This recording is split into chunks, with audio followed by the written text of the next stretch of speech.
এক মেয়ে হঠাৎই পাশের ঘাস থেকে একটি ছোট্ট গাছ তুলে নিল। সে তার দ্বিতীয় কাকাকে বলল, এই গাছটা খেলে তোমার চোখের সমস্যাটা সেরে যাবে। কিন্তু কাকার এক সঙ্গী গাছটা ফেলে দিল। মেয়েটি কেঁদে ফেললো। তার চোখের জল পড়তেই গাছটিতে হঠাৎ ফুল ফুটতে শুরু করলো। কাকা মেয়ের মন ভাঙতে চাইল না, তাই পাতাটা ছিঁড়ে খেয়ে নিল। মেয়েটি আশা নিয়ে তাকিয়ে রইল। হঠাৎ কাকার মুখ থেকে রক্ত বের হলো। সঙ্গীরা ভাবলো মেয়েটি ইচ্ছে করে বিষ দিয়েছে, তাকে শাস্তি দিতে যাচ্ছিল, কিন্তু তখন কাকা নিজেই তাকে থামিয়ে দিল। মেয়ের কারণে কাকার চোখ আর পা একেবারে সুস্থ হয়ে গেল।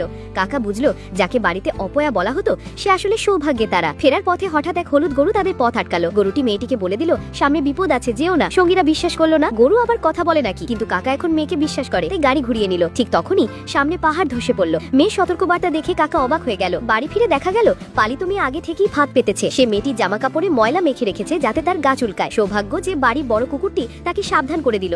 পালিত মেয়ে পরে সবার সামনে নাটক করে বলল, আমার গায়ে দাগ উঠেছে কারণ ও আমাকে ছুঁয়েছে। বাবা মা মেয়েকে অপয়া বলে গালাগাল করলো। বাবা চিৎকার করে বললেন, আমার একটাই মেয়ে, আর সেটা তুমি নাও। তুমি শুধু দাদুর সেবা করবে, কাউকে বলবে না তুমি আমার মেয়ে। মেয়েটি দুঃখে কেঁদে বলল, মা তুমি আমাকে ছেড়ো না। কাকা সব দেখলো আর খেপে গেল। সে বলল, তোমরা পালিত মেয়ের জন্য নিজের মেয়েকেই ফেলে দিলে। ঠিক তখন খবর এলো দাদু মারা গেছেন। সবাই ছুটে গেলেন হাসপাতালে। দাদুর মৃত্যুর জন্য মেয়েটিকে দোষ দেওয়া হলো। মেয়েটি কাকার চোখের জল দেখে বলল, দাদু ঘুমোচ্ছেন, আমি তাকে জাগাতে পারবো। সে মাথার চুল থেকে সোনালি আলো ছড়িয়ে দাদুর নাক স্পর্শ করলো। মুহূর্তেই দাদু উঠে বসলেন। অসুখও সেরে গেল। সবাই অবাক হয়ে গেল। দাদু হাসি দিয়ে বললেন, আমার প্রাণ তুমি বাঁচিয়েছো, তুমি এই পরিবারের আসল সৌভাগ্যের তারা।